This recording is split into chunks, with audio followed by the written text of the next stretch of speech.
주코노미TV 주코 허란 기자입니다. 공유 숙박업체 에어비앤비가 떠들썩한 기업 공개 신고식을 마쳤습니다. 9일 나스닥 상장 첫날 공모가 대비 2배 높은 144달러의 장을 마감했는데요. 이를 놓고 월가가 공모가 산정을 잘못했다. 닷컴 버블 때와 같은 과열 양상이다 같은 비판이 나옵니다. 보통 IPO 시장을 보면 상장 이후 몇 주간은 시장 분위기와 모멘텀에 휩쓸리는 게 사실입니다. 상대적으로 기업 가치가 주가에 미치는 영향은 작습니다. 다시 말해 가격 자체의 문제라기 보다 수요가 얼마나 몰리느냐가 관건입니다. 보통 공모 물량이 전체 유통 주식의 10%에 불과하다 보니 수급 불균형이 가격 급등을 일으키기 때문입니다. 이렇게 보면 월가가 과소평가한 것은 에어비앤비의 기업 가치라기보단 로빈후드로 대변되는 밀레니얼 개인 투자자들의 투자 수요 열기인 것 같습니다. 밀레니얼 투자자는 왜 이렇게 에어비앤비에 열광했을까요? 이 회사가 갖고 있는 강력한 브랜드 파워, 공유 경제에 기반한 플랫폼 비즈니스, 다양한 스토리가 있는 체험 비즈니스가 기존 호텔 업계와 여행 예약 시장을 잠식하는 것은 물론 새로운 시장을 창출해낼 것이란 경험적인 판단이 작용했을 것 같습니다.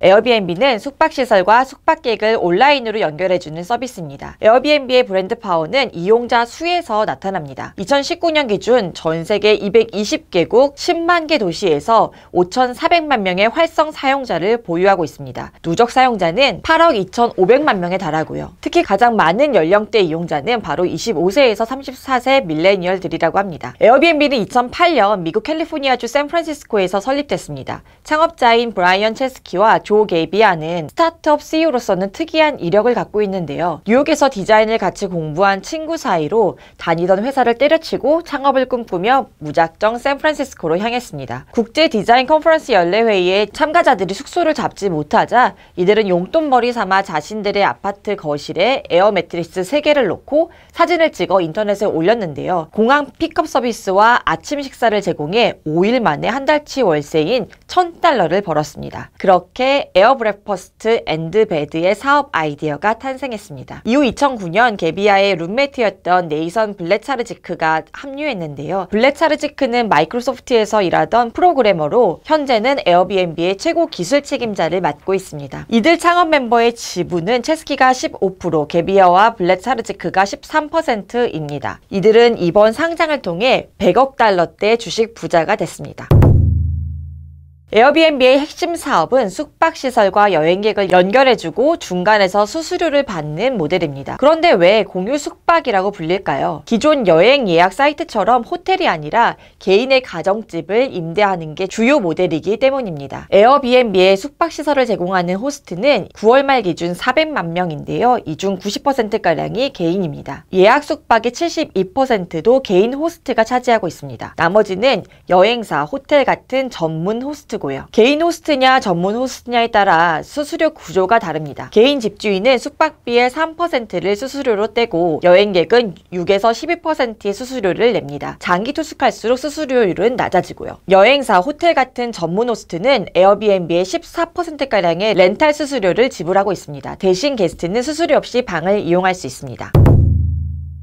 에어비앤비 숙박의 강점이 개인 호스트에 있다 보니 개인 호스트별로 다양한 체험, 관광 프로그램을 제공하고 있는데요. 이 지점이 체험 비즈니스가 에어비앤비의 성장 동력이 될 수 있는 이유입니다. 예를 들어 스리랑카 표범을 만나는 사파리는 $15에 체험할 수 있는데요. 에어비앤비 플랫폼에서 시간을 예약하고 지불한 뒤 컴퓨터나 휴대전화를 이용해 참여하면 75분간 스리랑카 표범을 만날 수 있습니다. 딸아이의 생일 선물로 사파리 체험을 선물했다는 한 엄마는 강력 추천 리뷰를 남겼더라고요. 코로나 이전에는 숙박과 체험을 같이 선보이는 나이츠 앤 익스피리언스가 주를 이뤘는데요. 팬데믹 상황에서는 숙박과 상관없이 온라인에서 체험만 제공하는 온라인 체험이 성장하고 있습니다. 한국에서도 클래스 101 같은 유료 강의 플랫폼 이용자가 많이 늘었는데요. 에어비앤비에서도 베스트셀러 작가 와 글쓰기 같은 여행과 상관없는 온라인 체험 사업을 확대하고 있습니다. 체험 비즈니스의 경우 에어비앤비는 호스트로부터 20% 수수료를 받고 있습니다. 게스트는 수수료 없이 이용할 수 있고요.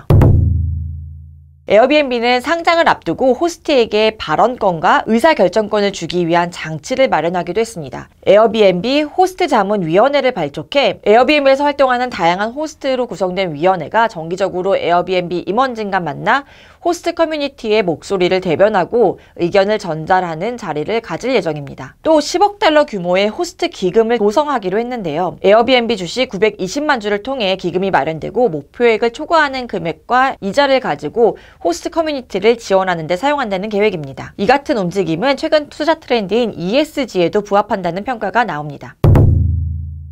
에어비앤비가 겨냥하고 있는 총 진입시장 규모는 3조 4천억 달러입니다. 창업 초기인 2009년 벤처캐피탈이 산정한 에어비앤비의 총 진입시장 규모가 20억 달러였던 것에 비하면 무려 1,700배나 증가한 수준입니다. 총 진입시장 3조 4천억 달러 가운데 주요 매출원인 단기 숙박은 1조 8천억 달러를 차지합니다. 장기 숙박은 2,100억 달러, 체험시장은 1조 4천억 달러입니다. 장기 숙박 시장은 부동산 중개업 시장을 어느 정도 침투할 것으로 예상됩니다. 회사는 1조 6천억 달러에 달하는 글로벌 임대시장의 약 10% 이상을 타깃 시장으로 선정하고 있습니다. 체험시장 규모는 주목할 만한데요.